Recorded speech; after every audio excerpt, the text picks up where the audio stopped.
Olá, meu nome é Catarina, eu sou administradora e também professora na área de administração e estou aqui para conversar um pouco com vocês sobre o tema inovação e tecnologia em tempos de transformação nos negócios.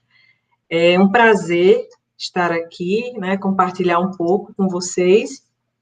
Eu preparei uma apresentação bem breve e vou compartilhar, né, com vocês para que vocês possam acompanhar meu raciocínio, né? Então, aqui está o nosso tema, né? Inovação e tecnologia em tempos de transformação nos negócios.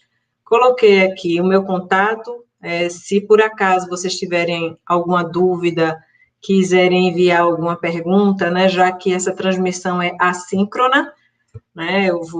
Gravei antecipadamente e vocês estão vendo depois, né? Isso caracteriza um encontro assíncrono, ou seja, em tempos diferentes, tá? Eu compartilho com vocês também algumas obras recentes e que têm me inspirado bastante nessa área de administração, né? Não são textos acadêmicos, né, com pesquisas científicas mais estruturadas, são obras que falam, que refletem sobre o momento atual e que nos trazem informações a respeito também de como que as empresas elas estão lidando com esse novo normal, né? Essa expressão aí que se tornou tão corriqueira na nossa fala, tá? Enfim, eu queria destacar esse livro aqui, Gestão do Amanhã, e também o Novo Código da Cultura. São livros de dois autores, que é o Sandro Magaldi, né, e José Salib Neto, e são livros, assim, que, de fato, desde que eu li, né, eu hoje tenho um pensamento bem diferente a respeito da administração, né, e tem me provocado a mudar minha forma de pensar, né, eu ainda estou nesse processo, né, enfim, e aí eu compartilho esse material aí com vocês, né, para que vocês possam também pesquisar e também ficarem intrigados como eu estou. Bem, nós estamos falando de transformação.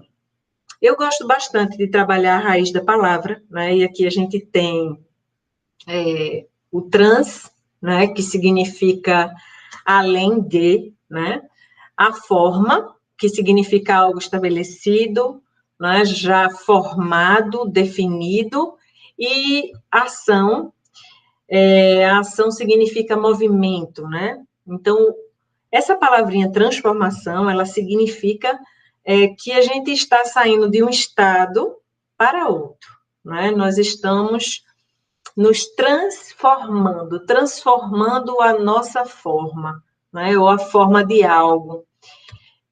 Mas, ao contrário do que muitos pensam, né, a gente sempre remete, né, principalmente falando no contexto de negócios, e a transformação hoje, né, ela é atribuída ou ela é de responsabilidade da tecnologia, né? Eu trago para vocês aqui uma citação extraída do livro Novo Código da Cultura, né, de Sandro Magaldi e José Salib Neto, onde eles falam que tecnologia é a alma coletiva daqueles que a construíram. Ela não emerge do vazio, não surge do nada, ela é a consequência da visão de indivíduos que enxergam um futuro projetado e o tangibiliza por meio desse sistema. Ela é o meio para a transformação e não a transformação em si. Ela diz respeito à capacidade que o ser humano tem de modelar novas soluções para a empresa e a sociedade, tão necessárias em um mundo em desenvolvimento. É uma definição diferente do que a gente pensa, né? Quando a gente escuta essa palavra tecnologia. Mas a tecnologia, ela é pensada e ela é criada pelos homens. Hoje, nós nos deparamos, né, com uma série de inovações tecnológicas, mas a gente precisa refletir que, a priori, isso é projetado, né, pelo homem, né? Então, a tecnologia por si não tem vida própria, né? Ela é criada pelo homem, ok? O êxito nesse processo de adaptação ao novo não está relacionado exclusivamente às transformações tecnológicas, tá? Não é possível que aconteça essas transformações se a gente não transformar a cultura da organização. Isso é muito crítico, né? Porque a cultura, ela é responsável, né? O papel da cultura na organização, ela é responsável, vamos dizer assim, pela plataforma, né? Como é que as coisas funcionam aqui, né? Tem a ver com o que a empresa acredita, quais são os valores, quais são as práticas, as rotinas, né? Como é que se toma a decisão, como é que se relaciona com os clientes, como é que se relaciona com os funcionários, com os fornecedores, né? Então, essa transformação cultural, ela é necessária. Então, somente uma mudança tecnológica, ela não é suficiente para prover uma mudança substancial na organização, né? Então, nosso tema, ele fala de tecnologia, né? Traz a tecnologia junto com a inovação, mas a gente vai refletir um pouco sobre isso. E aí eu trago para vocês a ideia de transformação digital, né?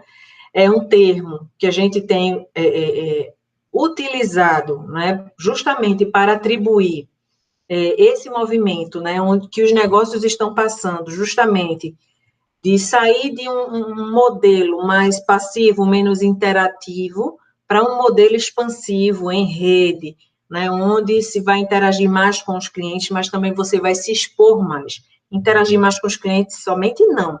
Interagir com os stakeholders de uma forma geral. Entendendo que stakeholders a gente atribui ao público interessado pela organização. Então, são os acionistas, são os fornecedores, a sociedade, governo, entidades financeiras, né? Então, qualquer um que se relacione com a organização é considerado um stakeholder, e essa entidade aí, ela tem um determinado interesse na organização, né? Então, como eu cito aqui nesse extremo, não é só a tecnologia da informação, né? E sim uma transformação sistêmica na empresa. Uma cultura forte de aprendizado, uma equipe que se adapta, novos cargos, novas funções no time, né? E, inclusive, essa questão de time é muito forte, né? A gente trabalha fortemente a equipe, né? E uma evolução da equipe é time, né? Justamente quando a gente consegue um alto grau de sinergia entre os que formam, onde a gente vê, de fato, que o propósito de um é o propósito do restante do time, né? Pessoas no centro da estratégia e não um produto, né? Tanto é que hoje a gente verifica uma valorização muito grande das pessoas nas organizações. Aquelas organizações que têm uma gestão mais profissional já posicionam a área de gestão de pessoas, ou de gente, né, como eles chamam, estrategicamente na empresa, né? Serviços compartilhados, né, e essa estrutura em rede, ela proporciona isso, a gente vai criando um emaranhado aí, vamos dizer, né, de entidades, de organizações que vão fazendo parte da rede, e que uma vai alimentando a outra. Eu sugiro que vocês pesquisem, né, sobre ecossistemas de negócio, que tem tudo a ver sobre isso que estamos falando hoje, tá? Dentre outros aspectos, né, como eu coloquei para vocês, mencionando aí nessa extremidade esquerda do slide, o físico e o digital. Isso é interessante a gente falar, né, porque a gente pensa que uma transformação digital do negócio é tirar o negócio, né, do físico e ele ir para o digital. E não é isso, somente, né? Não há mais essa escolha, eu vou ficar só no físico ou eu vou ficar só no digital.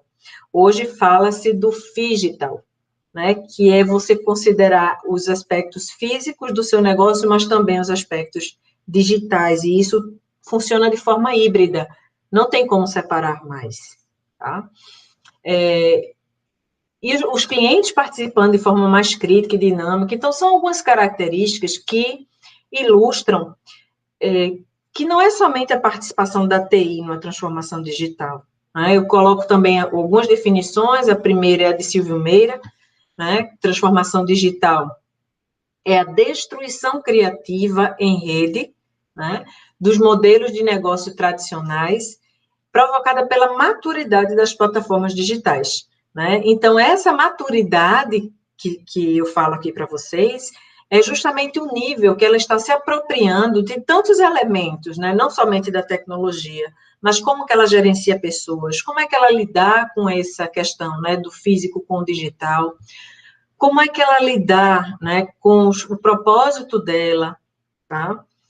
Existem vários aspectos, eu sugiro que vocês acessem esse link que está aqui, né? Coloquei no nome do Silvio Meira, que ele vai levar vocês para um conteúdo onde fala dessas dimensões da transformação digital, né? Logo abaixo tem uma outra definição, onde eu também coloco um link, né? Onde se fala que a transformação digital é o processo em que empresas usam tecnologias digitais para solucionar problemas tradicionais, como quedas no desempenho, enfim. E essa transformação deve partir de uma mudança estrutural. Então, que estrutura é essa, né? Eu já falei para vocês que a cultura é um elemento dessa estrutura, tá? Então, a gente precisa trabalhar na base, não é somente inserindo tecnologias, tá? De fato, a gente vai ter nesse novo formato de negócio uma comunicação mais rápida, setores mais integrados, decisões baseadas em dados, e esse é outro eixo muito importante. Dado hoje é o petróleo das organizações, e já que a gente está falando de tecnologia, as empresas hoje contam com sistemas mais inteligentes, fala-se em business intelligence, e esse termo, ele congrega, né, uma série de sistemas que vão justamente prover a captura de dados, e dados não somente internos da organização, mas dados externos, o processamento desses dados e a armazenagem adequada para prover gestores, né, supervisores, né, de informações para tomar decisão, né? Então, decisão hoje, ela é fundamentada fortemente em informações que são construídas a partir de dados capturados de diferentes fontes, tá? Então, um ramo, né, um segmento de oportunidade para o profissional em administração é a área de ciência de dados, cientista de dados, né? Não precisa ser formado em tecnologia para isso. Quem se interessar pelo tema, pesquisa mais um pouquinho, que é interessante isso, tá? O que mais? Automação de atividades, e isso viabiliza esse trabalho em home office. A gente tem sistemas hoje que permitem que as atividades, elas sejam automatizadas, ou seja, eu consigo realizar uma atividade que antes eu precisava de um papel, de um formulário, eu precisava assinar, né, eu precisava estar junto fisicamente com outras pessoas, mas hoje eu tenho ferramentas tecnológicas que permitem essa automação, né? Eu consigo realizar essas atividades virtualmente, onde quer que eu esteja. Basta eu ter um device, que é um equipamento eletrônico, né? Um computador, um celular, um tablet, né? E acesso à rede, né? Pronto, eu já consigo realizar minhas atividades, né? Lógico, eu vou precisar de um software, né? Um aplicativo, e aí a organização, a empresa, ela estabelece isso, tá? Virtualização dos escritórios, está muito alinhado ao que eu coloquei agora, né? Que eu falei para vocês. Desempenho, então esse é outro ponto interessante, né? Há uma frase na máxima, né, na administração, que se fala que não se mede, não se gerencia, né? Eu preciso ter esse acesso às informações para que eu possa gerenciar, né, a partir de uma análise e identificar quais são os possíveis caminhos, ok? Bem, vamos lá? E aí eu trago outro conceito, que é o de inovação. Inovação tem a ver com explorar novas ideias, tem a ver com coisa nova, tem a ver com renovar, tá? Se eu ficasse somente aí, isso aí estaria muito perto do conceito de invenção. Mas, quando a gente trabalha inovação, a gente precisa inovar, ou seja, explorar novas ideias, coisas novas, renovar, mas para gerar valor, para atender uma necessidade real. E isso é muito interessante nos dias de hoje, porque a gente precisa observar que os negócios, né, ou as organizações, né, eles devem servir à sociedade, né, eles devem estar amparados em demandas sociais. Então, hoje, mais do que nunca, se tem trabalhado bastante a noção de propósito. A gente vai falar um pouquinho já já sobre isso. Então, o que é que tem acontecido nas empresas, né? A gente antigamente tinha áreas específicas de inovação no negócio, departamentos de inovação. Mas o que a gente tem percebido hoje é que a fala dos executivos é uma expansão disso, ou seja, uma explosão desses muros onde a área inovativa da empresa ficava, e todos da empresa, eles passam a fazer parte desse processo de inovação, né? Todas as pessoas vão sendo envolvidas nisso. Então, há uma integração de esforços, né? E que muitas vezes extrapola os limites organizacionais e você envolve a sociedade, né? Os clientes, chama-se inovação aberta, né? Quando eu pratico esse tipo de ação, tá? Hoje também o discurso sobre inovação está muito relacionado à experimentação, ou seja, há uma prática, de fato, de testar, de experimentar. Eu nunca fiz, mas bora testar, né? E aí, junto a isso, vem o erro, né? Ou seja, antes errar era ruim, né? Não se cultivava o erro, e hoje não. Quanto mais eu errei, mais eu tentei, né, fazer coisas novas, eu me expus, e eu vou aprendendo com esses erros, e uma hora vai, de fato, ser gerada uma ideia que vai agregar valor e que vai atender uma demanda, né? Então, eu vou acertar. E uma das coisas que hoje me chama muita atenção é um modelo que está lá naquele livro que eu mencionei, que é a Gestão do Amanhã, que é essa história de motor 1 e motor 2. As empresas, né, elas têm negócios que geram a receita necessária, né, para manutenção, para a sustentabilidade da operação. Então,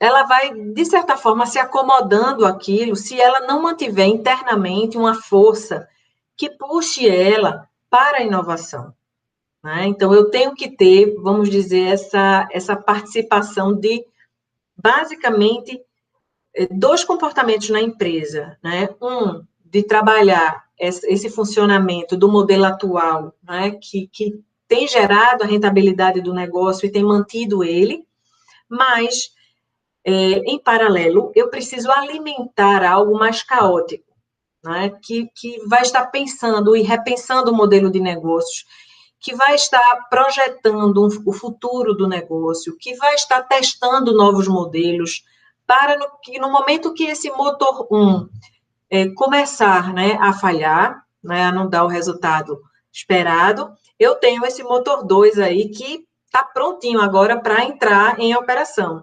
E essa é uma dinâmica, né, que precisa sempre existir nas organizações. E aí eu vou trazer um caso atual, né? Eu não sei se vocês viram, mas o iFood recebeu aí autorização da ANAC para utilizar drones nas entregas. Inicialmente com algumas limitações, mas se vocês passarem o cursor em cima da imagem, tem um link, acho que é na próxima imagem, né? Não estou vendo aqui agora, é na próxima. Um link para uma matéria que saiu no Fantástico, né? Desses testes, também extrapolando aí esse uso dos drones, inclusive para transporte de órgãos, para transplante, né? Interessante isso. Mas aí, se a gente fica somente, se a gente observar esse exemplo, e a gente fica somente na questão tecnológica, uau, um drone, né, entregando comida, vai chegar na porta da minha casa, eu pensava assim, né? Deixa que não é assim, pelo menos no início, o drone sai de um ponto, né, e leva a mercadoria para uma central, de onde um entregador vai sair para entregar na casa do cliente, né? Mas eles já conseguiram uma redução drástica, já fizeram testes e conseguiram uma redução drástica de tempo, né? E o iFood é uma empresa que trabalha muito com tempo, né? Ninguém vai querer fazer um pedido no iFood e o negócio demorar muito, a gente quer rápido, né? E aí eu trago para vocês um ponto de reflexão, justamente pensar, né, que existem demandas sociais e existem as competências das empresas, onde esses dois conceitos, né, se encontram, né, é onde está o propósito do negócio, tá? Então, eu coloquei um linkzinho também aqui em propósito para uma fala, né, de um profissional chamado Simon Sinek, que ele traz um conceito de círculo de ouro e ele define muito bem propósito, né? Porque o propósito, ele tem a ver com a que a empresa veio, né? Qual é a razão dela estar, dela existir. E aí eu trago para vocês o propósito do iFood, né, que é revolucionar o universo da alimentação por uma vida mais prática e prazerosa, né? Nós, consumidores, nós temos essa necessidade, né, de uma vida mais prática, de termos mais tempo. Poxa, como é legal, né, você poder ter o privilégio, né, de estar em casa e, eita, tá faltando alguns produtos aqui para eu fazer o almoço, e eu entro no iFood e peço de um supermercado e que eu possa até agendar a entrega. Isso é muito conveniente, tá? Enfim, vejam que não é somente a inserção de tecnologia por si só. Existe já uma plataforma constituída onde a empresa já fala, já assume que quer revolucionar o universo da alimentação por uma vida mais prática e prazerosa, né? Então, é muito além de uma tecnologia, né? Trago para vocês também o exemplo do Magazine Luiza, que tem dado show de gestão nesse período da pandemia, né? Se vocês quiserem, né, estudar a linha do tempo da empresa, vocês vão se surpreender, né? Mas a Magazine Luiza, ela tem praticado essa questão da inovação, então vocês veem a marca do Luiza Labs, que foi uma área criada dentro do Magalu para justamente, lembra da história do Motor 2? Alimentar esse Motor 2, né? Ao mesmo tempo, eles têm uma estratégia de construírem, de desenvolverem um super aplicativo, onde ele consiga ter uma abrangência imensa, né? Eu coloquei aí algumas logos das empresas que eles adquiriram, né? A Magazine Luiza hoje é uma holding, ela recebe investimentos e ela, eu acho que no início do segundo semestre desse ano, ela começou uma estratégia, né? Está implementando uma estratégia de aquisições. Então, ela tem adquirido muitas startups e empresas, por exemplo, essa Ike Fome, é uma empresa de entrega de comida, Canaltech é uma empresa que trabalha com divulgação de tecnologias, né? Estante Virtual, com venda de livros, Inloco Mídia, que é uma empresa que tem plataforma tecnológica de mídia, enfim. Então, essas aquisições estão muito na linha do que se chama hoje de modelo de plataforma de negócio. Então, ela está acoplando ao negócio dela uma série de outras empresas que vão trazer para ela uma capilaridade de atuação, né? Então, pelo Canaltech, ela consegue difundir a ideia de um equipamento eletrônico que ela vende na loja, ou que os parceiros dela vendem, né? Então, é mais ou menos isso, né? Ela vai acoplando negócios que, de certa forma, têm competências que vão somar as competências dela e que aumenta essas possibilidades de atuação. Isso também é uma inovação no modelo de negócios, é uma transformação no negócio. Então, isso está cada vez mais comum. Eu destaco aqui que o propósito definido pelo Magazine Luiza, né, tem um linkzinho que vocês podem acessar para verem essa declaração da identidade estratégica da empresa. Eles declaram que o propósito é levar ao acesso de muitos o que é privilégio de poucos. Vejam que interessante, né? Então, o propósito vai além, né, da missão da empresa, que a missão fala, né, do que a empresa faz, dos produtos que ela vende, da operação em si, mas o propósito fala da razão de ser, né? E isso também faz parte dessa transformação nos negócios, porque a empresa precisa ter isso muito claro. Todas as estratégias utilizadas pelo negócio são subordinadas ao propósito da organização, né? E eles elencam alguns direcionadores, né, para isso. Então, inclusão digital não é somente dos cidadãos, mas dos negócios em si. Na pandemia, a Magazine Luiza abriu a plataforma digital dela para os pequenos negócios, deu treinamento para eles e permitiu que eles usassem a plataforma a um custo muito baixo, e isso também está dentro da inclusão digital, e eu também recomendo vocês, porque isso está alinhado aos Objetivos de Desenvolvimento Sustentável, né, são objetivos que são construídos para o mundo, ODS, tá? Então, deem uma olhada lá também, e isso é interessante porque o propósito dessa empresa que a gente está falando, a Magazine Luiza, está alinhado aos Objetivos de Desenvolvimento Sustentável, e com isso ela supre ao requisito, né, que está no DNA da empresa, que ela é uma entidade social, então ela deve suprir demandas sociais. Vejam que interessante, né? Ela também tem um outro direcionador de estratégias, que é a digitalização das lojas físicas, multicanalidade, que é atender por meio de vários canais físicos e digitais. Ela quer transformar o site numa plataforma digital, que foi o que eu falei anteriormente, e ela quer construir uma cultura digital, né? Eu acho que a gente está sentindo na pele essa história de cultura digital, porque a gente está tendo que se acostumar, não é isso? Com reuniões online, realizar atividades online, produzir conteúdo online. Confesso que para mim é um desafio, mas estamos aí, né? E aí, para finalizar, eu coloco um questionamento aqui, né?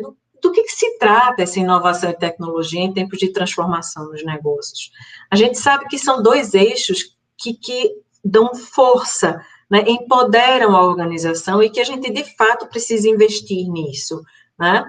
Mas o que eu gostaria de enfatizar aqui é a necessidade de uma transformação digital, e um dos elementos dessa transformação digital é a cultura digital, né? De fato, a gente ter essa visualização do digital e se apropriar disso, né? Enfim, se tiver perguntas, pode me enviar por e-mail. Eu agradeço a atenção, agradeço por ter assistido o vídeo até aqui. Vou disponibilizar o PDF desses slides para que vocês possam acessar os links, e sucesso! Me despeço agora de vocês e aproveitem todo o conteúdo que esse evento está disponibilizando para vocês, ok? Até a próxima.